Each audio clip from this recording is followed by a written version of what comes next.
Hola, ¿cómo estás, Guerrero? Es Hola, un Tony. placer tenerte aquí.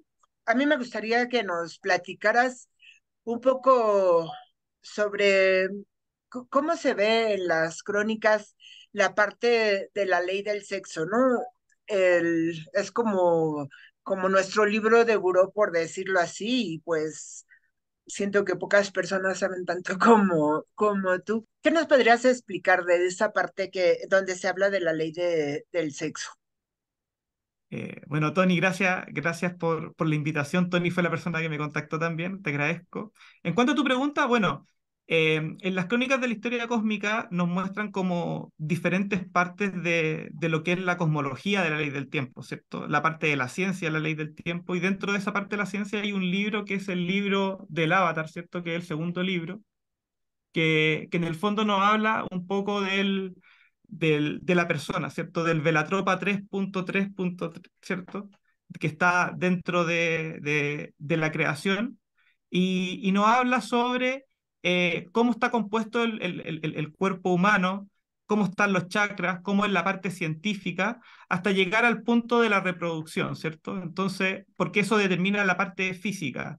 Y cuando habla del tema del sexo, en el fondo lo que hace es separar, o no separar, sino que de la unidad generar polaridades, ¿cierto? Los opuestos complementarios, y dentro de esos opuestos complementarios la sexualidad tiene un rol fundamental porque es la unión de lo masculino y lo femenino, ¿cierto? Se puede ver como diferentes colores, se puede ver como diferentes energías, positiva, negativa, rojo, azul, se le dice también en las crónicas. Y de esa manera, José Argüelles incluso en las primeras partes del libro hace una comparación de él con Stephanie en el tema de la transmisión de las crónicas cósmicas con Sri Aurobindo y la madre. No sé si conocen la historia de Sri Aurobindo y la madre.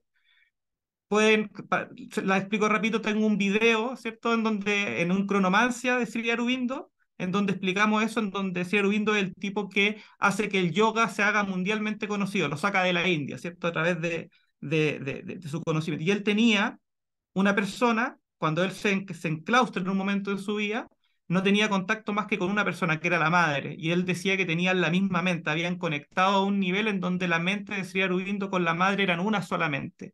Entonces él estaba conectado con la totalidad en reclusión, ¿cierto? Y la madre hacía todo lo que era con el ashram, ¿cierto? Toda la parte organizativa y generaban esto, y al final eso permitió que Sri Aurobindo escribiera estos libros, que no me acuerdo bien cómo se llaman, pero por ahí me voy a acordar, en donde transmite el yoga hacia el mundo, ¿cierto? De una manera en el idioma del inglés, la verdad.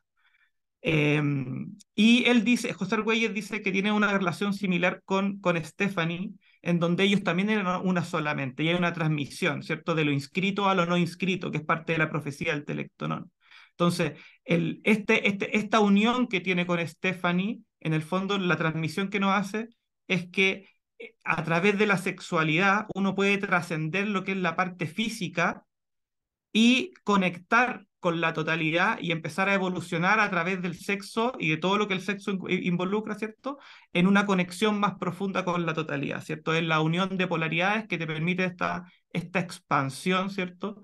Evolutiva espiritual. Ese es el lado que le da al tema del sexo, distinto a lo que y también similar a algunas cosas a lo que es la parte de la India, el sexo, y la otra, no sé, pues como el sexo trántrico o diferentes herramientas que nos permiten conectar sexualmente hablando, separándose del lado de la evolución. O sea, se considera que hay una evolución, que el sexo tiene un fin reproductivo tridimensional, pero cuando el hombre y la mujer trascienden eso y se unen a través de la sexualidad, tienen esta posibilidad de conectar telepáticamente hacia dimensiones superiores y bajar información que tiene que ver mucho con la información que viene de Maldek, de los mundos perdidos, de lo que hay que redimir, ¿cierto? ¿Cuál es, en el fondo en el Telectonón se habla de la Torre de Babel, y en las crónicas de la historia cósmica en el fondo es parte de la activación de lo que conocemos como el perceptor o lo mental, ¿cómo se llama? La matriz 441, que en el fondo es un canal de conexión para poder conectar, conocer, sanar y todo este proceso. Entonces, el sexo se transforma no solo en un tema de reproducción física y evolutiva, sino que en una forma evolutiva espiritual, ¿cierto? Le da una dimensionalidad mayor. Y ahí tiene todo una forma de explicarlo gráficamente a través de cómo se unen las energías, ¿cierto? Y forman esta energía que es la totalidad, que es la mente creadora de los números. Aparte el uno, que todo gira en torno a uno, el 2 polariza, ¿cierto? Se une y genera el 3, ¿cierto? Y ahí genera la Trinidad, y después con la Trinidad le da paso a la forma, y ya tiene el cubo, ¿cierto? O el cuadrado, que es la primera forma en ese sentido. Y de ahí tiene todo lo que es la cosmología de la onda encantada, que es lo que nos permite de alguna manera transitar por esto, porque al final todos los caminos son a través del 13 de la onda encantada.